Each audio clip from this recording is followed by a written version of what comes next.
साथियों, इस देश का दलित समुदाय और परम पूज्य बाबा साहब डॉक्टर अंबेडकर इस देश के प्रति कितने राष्ट्रभक्ति रखते थे, कितने देश प्रेमी थे, इसका उदाहरण देने की कोई ज़रूरत नहीं है। क्योंकि पूर्व में जो इतिहास में हो चुका है उसको हम कह सकते हैं वो उदाहरण नहीं है, वो हमने करके दिखाया है।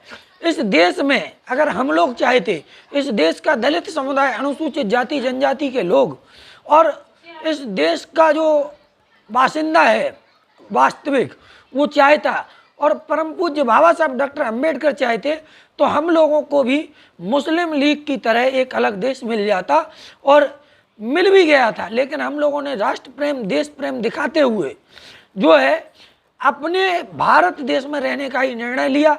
इसका उदाहरण है साथियों, 1932 के आखिरी गोलमेज सम्मेलन में अंग्रेजों के सामने जब परम पूज्य बाबा साहब डॉक्टर अंबेडकर ने तर्क संगत बातें रखते हुए दलित समुदाय यानी अनुसूचित जाति जनजाति के लोगों का पक्ष रखा, तो अंग्रेजों ने उनकी बातों को अंग्रेज उनकी बातों को नकार नहीं पाए और उनकी बातों पर सहमति जताई अंग्रेजों ने। और अंग्रेजों ने सहमति जताते हुए बाबा साहब डॉक्टर अंबेडकर को 1932 में रैमजे मैकडोनाल्ड ने पृथक निर्वाचिका, सेपरेट सेटलमेंट, अलग देश बनाकर देने की बात कही। परंतु साथियों, बाबा साहब डॉक्टर अंबेडकर जैसा इस देश को एक हीरा मिला था, जिन्होंने दलित समुदाय से यह अपील की कि हम लोगों को अलग देश नहीं बनाना है, हम लोगों को इसी देश में अपने हक अधिकार प्राप्त करने, इसी देश में रहना है। और दलित समुदाय के लोगों ने, अनुसूचित जाति के लोगों ने, अनुसूचित जनजाति के लोगों ने उनकी बात को सर्वोपरि मानते हुए अलग देश की बात को ख़त्म ही कर दिया। तो ये हमारा देश प्रेम है। आज हमसे लोग कहते हैं कि तुम आरक्षण पर जी रहे हो। साथियों, आरक्षण हमने भीख में नहीं मांगा था। आरक्षण तो हमें उस देश के बदले मिला जो रैमजे मैकडोनाल्ड ने 1932 में हमें दिया था।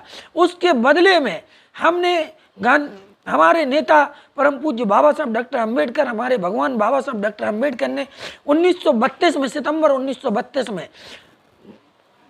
श्री महात्मा गांधी जी के साथ क्या किया, एक समझौता किया जिसको पूना पैक्ट कहते हैं, पुणे की यरवदा जेल में। उसके बदले में हमें आरक्षण मिला। कोई भीख नहीं है। इस देश के अनुसूचित जाति जनजाति और पिछड़े वर्ग के लोगों को जो आरक्षण मिल रहा है वो किसी की दी हुई भीख नहीं है, वो हमें किसी के चीज़ के बदले मिला है।